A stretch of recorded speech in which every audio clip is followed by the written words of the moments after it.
Sirat Parashat Mishpatim, Sicha Aleph du Chelek Vav.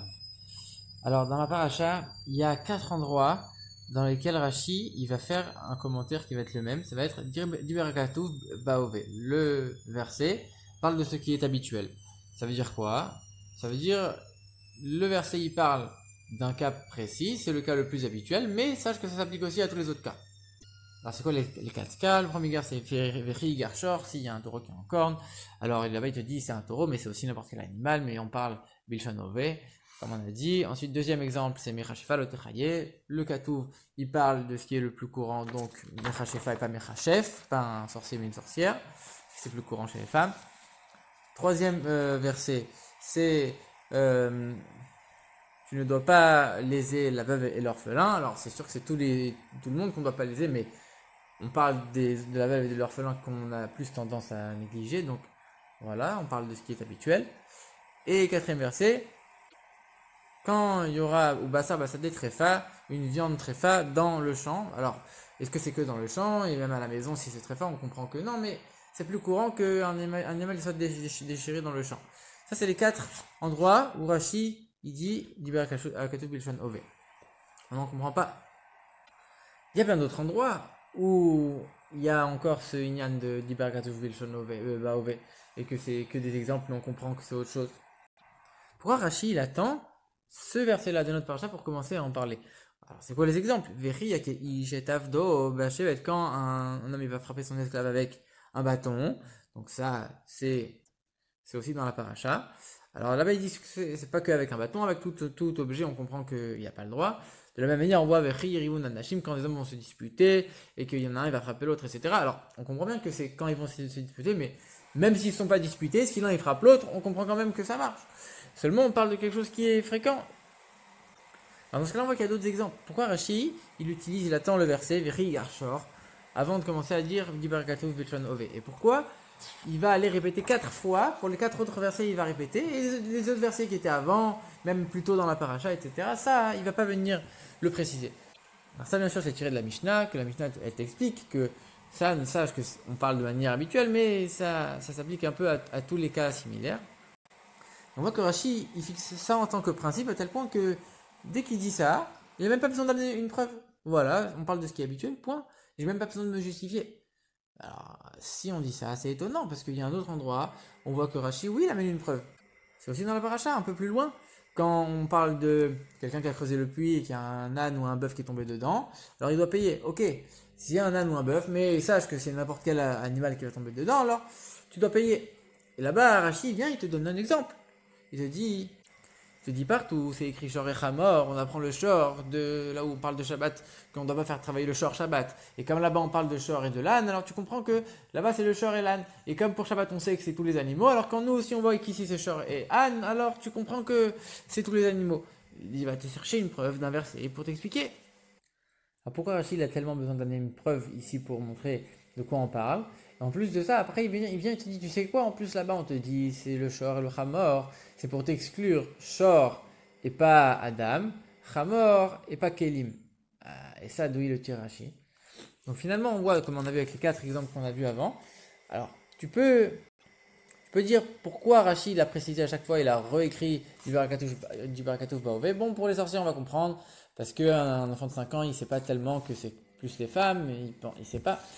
Donc, tu as besoin de le préciser. Mais les autres, et quand un enfant, il ne sait pas que quand des gens ils vont se frapper, c'est qu'ils sont disputés. Est-ce qu'il ne sait pas que quand on va trouver un animal qui est déchiré, alors c'est plus fréquent dans le champ? Alors pourquoi Rachid précise à chaque fois? Donc là, il y a aussi une autre question, c'est que dans le 4e des versets qu'on a dit, sur lequel Rashi dit Ibarakatuf Vaove, là-bas Rashi donne aussi des preuves. Il te dit voilà, la preuve, c'est qu'il a écrit la même chose quand c'est la Nahara qui était dans le champ et qu'elle a crié Moshe Allah. Alors là-bas, il te dit c'est écrit dans le champ, Sadé. C'est la même chose que notre verset, la viande tréfa dans le Sadé. Et il donne un autre exemple encore. Ça ne le suffit pas, hein. Il donne un autre exemple, il dit quoi? C'est comme c'est écrit. Celui qui ne sera pas pur à cause de Mikre Laïla. Et là-bas, il te dit, c'est pas que Mikre Laïla, même Mikre Yom, ça marche aussi, mais on parle Baové, encore une fois. Non seulement Rachid te donne 2 preuves, mais même ça, il suffit pas. Il amène des preuves. Et deuxième chose, il amène même une autre explication. Il te dit, tu sais quoi, le Targum Onkelos, il te dit quoi? Il te dit, il traduit de telle et telle manière.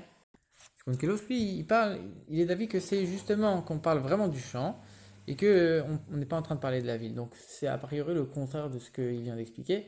Et il ramène quand même cette explication Rashi. Donc pourquoi?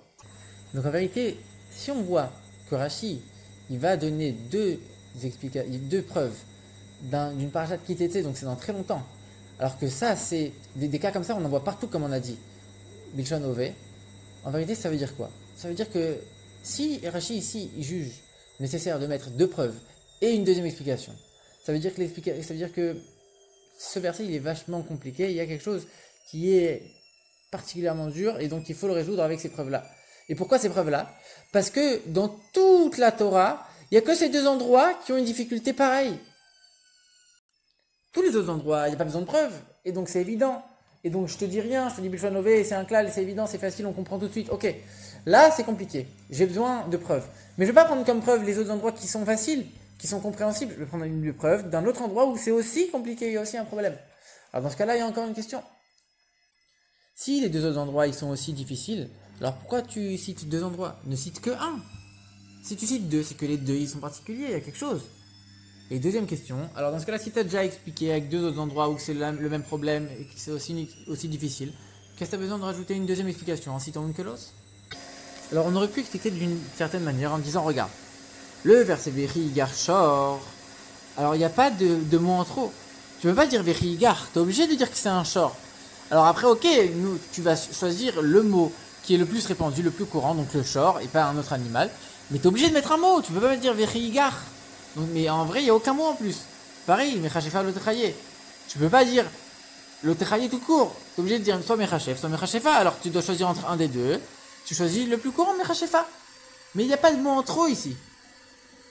De la même manière, quand tu dis Almanaveyatom, l'oteanoun. Alors tu peux pas dire l'oteanoun tout court. Tu es obligé de dire quoi? Almanaveyatom, tu n'es pas en train de rajouter des mots en trop. Alors quand tu dis ou Bassar Bassadé Trefa. Alors là, Bassadé, il est en trop. Il est vraiment en trop. Et là, c'est un problème. Alors du coup, Rachid a besoin d'aller te chercher d'autres psukim où il y a aussi des mots en trop. Comme quoi? Comme Ki Bassadé Metza'a. Là, t'aurais pu dire Ki Metza'a avec tout le reste du verset Metza'a Kan, Moshiala. Mais Ki Metza'a, il a trouvé que c'est besoin de rajouter Sadé. C'est vraiment en trop. Ou alors de dire Mikre, t'aurais pu dire Mikre tout court. Quand tu as besoin de dire Mikre Laïla, c'est vraiment un mot en trop. Donc Rachid ramène ces deux explications-là. Parce que c'est spécial. Rabbi dit non, on ne peut pas répondre comme ça. Parce que si tu réponds comme ça, alors dans ce cas-là, tous les autres exemples qu'on a vus au début, Vechiyake, quand un homme il va frapper, bah chevet avec le bâton, tu aurais pu dire Vechiyake tout court, et qui frappe, et là j'aurais compris avec n'importe quoi, pas qu'avec le bâton. De la même manière, quand tu dis Vechiy et Rivun Anashim, quand des hommes ils vont se disputer, et l'un il va frapper. Quand des hommes vont se disputer, c'est en trop ça aussi. Et pourtant, la Barachi, il a rien fait, il a rien dit, il n'est pas venu ni te dire, lui dire, ni venu te donner des preuves, etc. Et donc, ça marche pas, cette réponse. En réalité, l'explication, le rabbi va donner pasouk par pasouk. Il y a deux manières de voir les choses. Quand la Torah, elle te raconte une histoire, alors dans ce cas-là, il y aura des détails sur cette histoire pour mettre en contexte et pour donner quelque chose de fréquent, etc. Quand la Torah vient et qu'elle te donne un din, alors là, chaque mot est important et chaque mot, il est à prendre au pied de la lettre. Et c'est pour ça que c'est pas du tout la même chose à considérer pasouk par pasouk. Quand tu prends Vechirivunanashim, là, tu es en train de raconter une histoire. Et donc, du coup, ces mots-là, alors ils apparaissent en tant que, bon, ok, c'est dans le cadre de l'histoire, ça fait partie de ça, et donc du coup, voilà. Rachid n'a pas besoin de te donner un commentaire sur un verset comme ça. C'est évident que le verset, il parle Bilshanové. De la même manière, Riakeish, quand un homme il va frapper Bachevet avec un bâton, c'est dans le cadre de l'histoire. Rachid n'a même pas besoin de venir t'expliquer quoi que ce soit. Tu comprends très bien que c'est dans le cadre de l'histoire, mais que ça s'applique quand même pour les autres cas.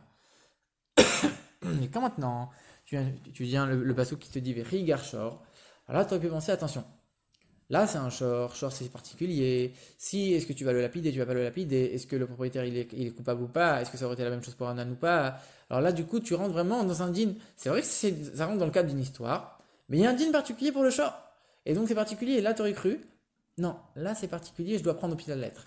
Rachid vient, il a besoin de te donner une explication, sache que là c'est Bilshanové, mais ça marche aussi pour le reste. Et quand tu arrives au verset Mechachefa Lotechaye, tu aurais pu penser, bon ok, le cas du shor, c'était indigne, mais c'était quand même dans le cadre d'une histoire. Là, c'est vraiment indigne. Et le verset il est sec, Mechachefa Lotechaye. Quand c'est indigne, je dois prendre au pied de la lettre. Et dans ce cas-là, c'est que les Mechachefa au féminin et c'est pas les sorciers que les sorcières. Rachid vient te dire non.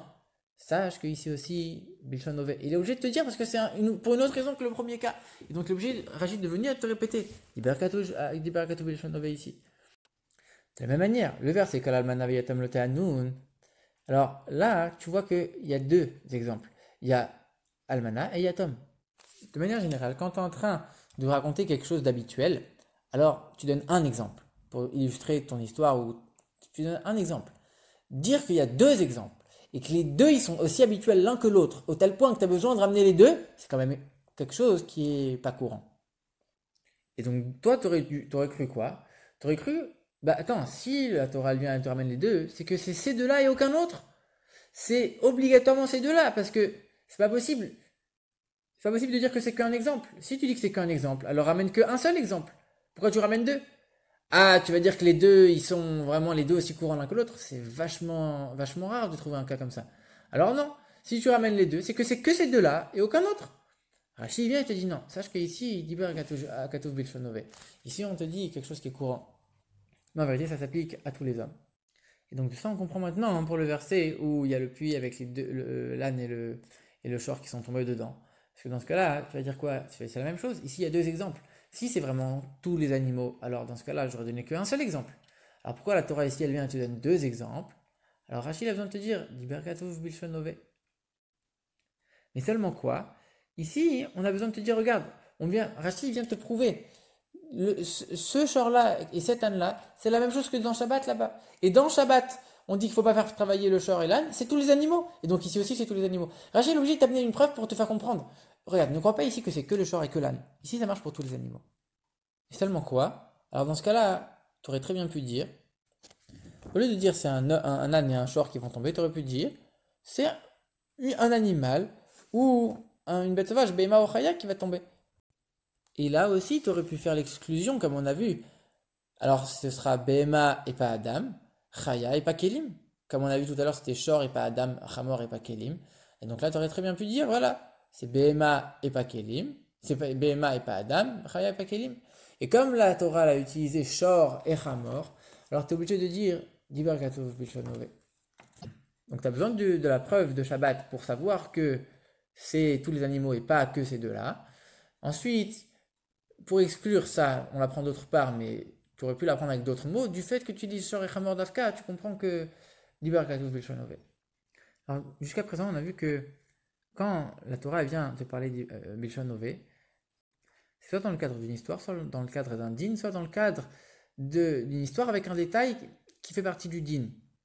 Mais à chaque fois, on parle de la chose elle-même.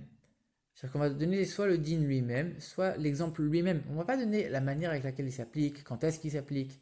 Et donc du coup, là, quand on a notre pasouk, donc le dernier, on dit ou Bassar, Bassadé, Tréfa.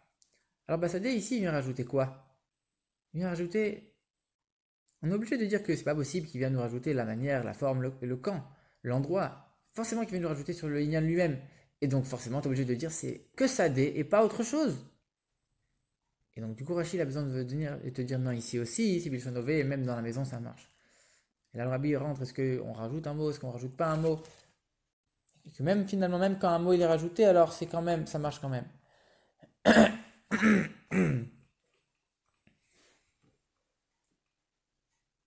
Donc, dans ce cas-là, on va comprendre pourquoi Rachid a besoin d'amener deux autres preuves de deux autres versets.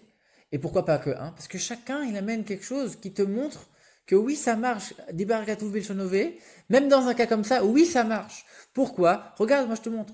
Ça démet ça A. Alors là, ça montre quoi?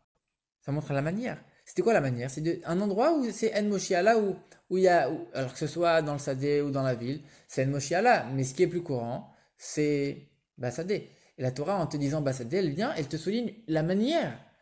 Et pourtant, c'est un mot en plus, et elle te le rajoute pour te dire et en te rajoutant la manière avec laquelle ça se passe. De la même manière, quand tu dis Mikre Laila, on vient te rajouter quand est-ce que ça se passe. Et on te rajoute un mot, et pour te dire ça c'est Bilshonové, et juste pour te qualifier, c'est quand que ça arrive. Donc oui, ça existe, Rachid te donne les deux sources. Mais en vérité, Rachid ne peut pas se suffire de ça. Parce que ce soit l'exemple de Nahara, qu'elle a été trouvée dans le Sadé. Le fait qu'elle a été trouvée dans le Sadé, ça vient t'expliquer que c'est un endroit où En Moshiala. Et ça veut dire qu'en vérité, ce critère-là de Sadé, c'est quelque chose qui est hyper important. Si tu n'as pas ce critère-là, tout le din qui est associé à ça, il marche plus.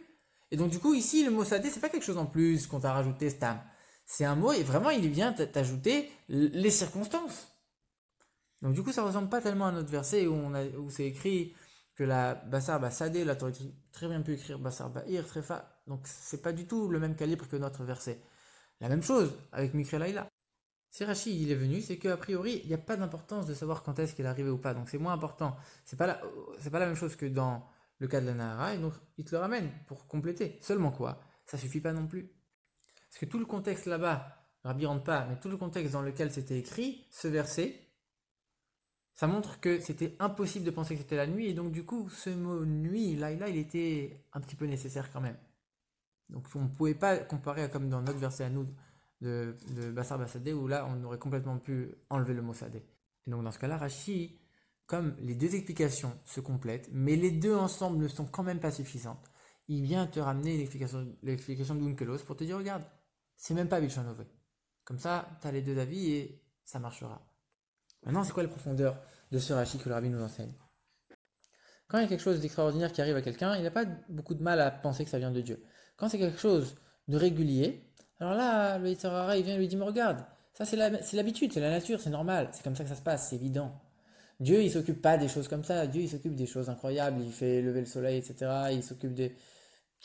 Dieu, il n'a pas besoin de s'occuper des petites choses comme ça, c'est habituel, ça c'est naturel, ça roule tout seul. Sur ça, Rachid vient te dire, Akatouv Bilshon Ove, que même le Ove, même les choses qui sont courantes, ça vient de Dieu. C'est Akatouv, c'est la Torah elle-même qui vient te dire ça. C'est ça qui vient gérer chaque détail de la vie du quotidien, c'est géré par Dieu. C'est pour ça que Rachid vient et te dit ça dans la parasha de Mifatim. C'est la première paracha après le don de la Torah, quand il y a eu Elionim et Tartonim qui ont été fusionnés. Et donc Rachid attend, même pas cette paracha-là, la paracha qui est après, encore plus, c'est Mishpatim pour te dire regarde Mishpatim, que toi c'est avec le Sechel, il faut quand même les faire juste parce que Dieu les a donnés. C'est encore ça unit Elion et Tarton. Et il vient dans la paracha après le Matan Torah, et il vient te souligner ça, regarde. Ne pense pas qu'il y a des choses qui sont stam, qui passent tout le temps. Ashgar Pratit, ça rentre dans chaque détail. Et même si c'est Bilshonové, c'est Diber Akatouf. C'est Dieu qui gère toutes les choses, même les choses qui sont courantes, qui sont stables. Et ça, c'était possible qu'après avoir passé l'étape du don de la Torah, on unit Elonim et Tartonim, sinon, bien sûr, c'était pas aussi fort avant. On ne pouvait pas voir de manière galouille avant que c'était aussi fort. Et alors dans ce cas-là, même là, tu aurais pu penser, ok, Dieu il gère tout, même tous les détails. Mais il gère le détail lui-même.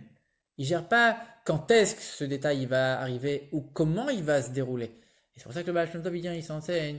Mais même Rashi ici vient, il te dit, tu vois que il t'amène le premier verset où ça c'est la forme, comment ça va se passer, et après il t'amène l'autre verset où c'est Mikra Laïla, où ça c'est le Zman pour montrer que tout est géré par Dieu. Même la forme et la manière avec laquelle ça va se passer, comme le Baal Shem Tov il dit, que pas seulement le fait qu'une paille elle va s'envoler de tel à tel endroit, c'est Dieu qui a décidé. Ici il dit une paille, même j'avais entendu une feuille.